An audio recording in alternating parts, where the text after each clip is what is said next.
Sveiki! Te es jums parādīšu, kā mēs reponējam mugurējā kanāla kristāliņus, ja jums ir problēmas ar labo ausi, to saucamo eplēju manevru. Paņemam pacientu, apsēdinam gultā, pagriežam galvu 45 grādu leņķī un strauji atguldam tā kā šeit.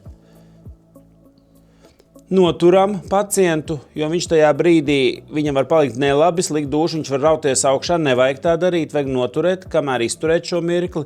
Tas nebūs ilgi, tas ilgs apmēram kaut kāds 15 līdz 20 sekundes, līdz pusminūtei. Tad, kad viss ir pārgājis, lēnām nomierinājies, mēs pagriežam strauji pacientu galvu pa kreisi. Līdzīgi izturam šīs te pusminūti, pēc tam liekam pacientam pagriezties uz kreisā sāna un strauji noliekam galvu lejā. Atkal nogaidam šo te pusminūtu un liekam pacientam pārlikt kājas pāri gultas malai un strauji pieceļam viņu sēdus.